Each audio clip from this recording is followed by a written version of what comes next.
Good day. My name is Christel. I'm a PGCE student for Studio Faculty of Education, and here follows my presentation on the design process assignment for the technology module.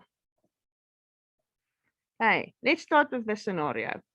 During a sleepover at a friend's house, the learner accidentally breaks the little sister's nightlight during a pillow fight.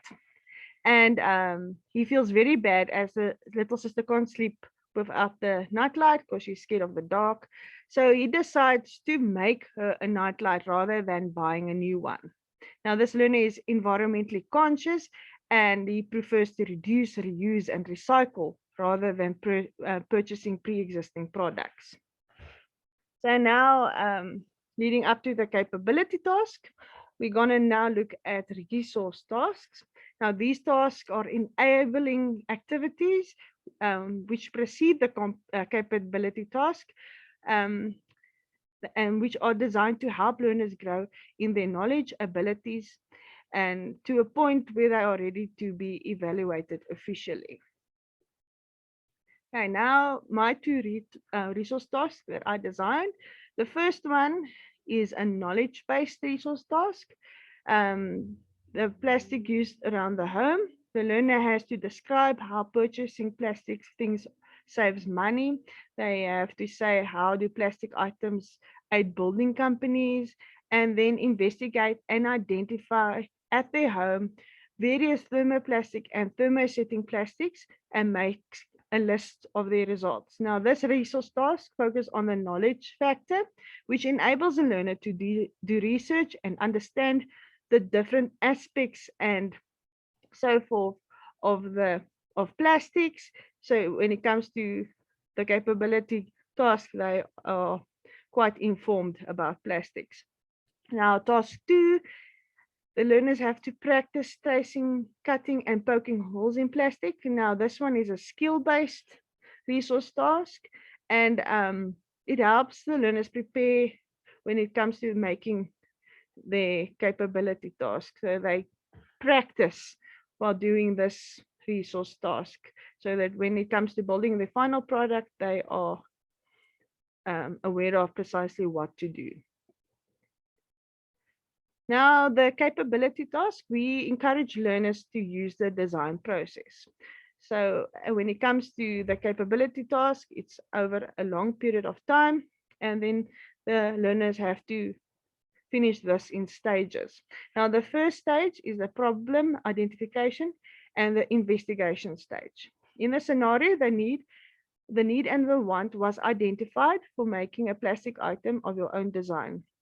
The student must then create a design brief that includes specifications and constraints, and the student can do research on current designs, on the attributes and everything about plastics and so on. The second stage of the design phase, the learner has to sketch his design. Now, using orthographic projection or isometric projection on grid paper. So this is not a very detailed drawing. These are concept drawings, and the learner can make multiple designs and then pick the best solution. Now, after picking the best solution, the learner then goes into the planning phase, where he designs it in greater detail using first angle orthographic projection. The learner must also consider how items will be attached to one another. The learner should use flowcharts to show steps for making the plastic item. And to create the product, the learner must select the appropriate materials and tools. Making skills. This is now the third part of the capability task. The learner should safely prepare his or her materials and assemble them to make the solution to the problem. The learner might want to use various methods, for example, heating pieces of different types of plastic in hot water and bend them, or cut pieces of flat plastic with a hacksaw and glue or screw them together. Now, the last phase of the capability task is a communication phase, where learners have to evaluate their product using the design briefs and briefed and assess if if there is any modifications needed, do they have to improve on the product, and then um, yeah, make improvements.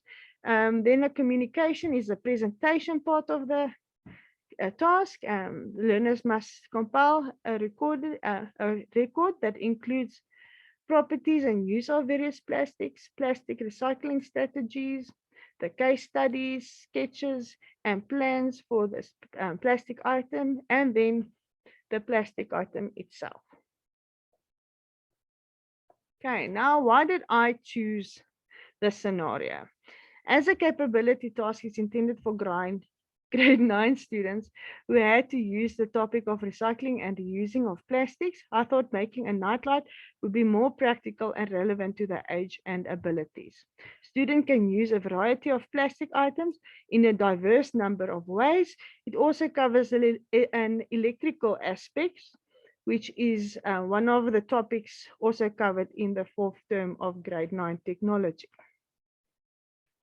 Okay, now, as an example, here's my design. Here it shows a top view and a front view, which I did in CAD. I used a party bucket and straws and also a cylinder, which is all leftover stuff from my little girl's birthday party, which I decided to use. Right, the materials were polypropylene straws, a polypropylene bucket with a lid, a PVC cylinder packaging tube, an LED light bulb, and the lamp holder. I used a cutting mat, scissors, utility knife, soldering iron, glue gun, and a marker. So I used the bucket as a base of the night light. I used the cylinder so that I can, as a base for the straws to be attached. The straws I decided on because they are translucent and let's through a amount of light that is very comfortable and creates atmosphere and so on. So here are some of the steps I used. I use a soldering iron to poke holes into the base and so on. So here is my design, and I hope you enjoyed this presentation.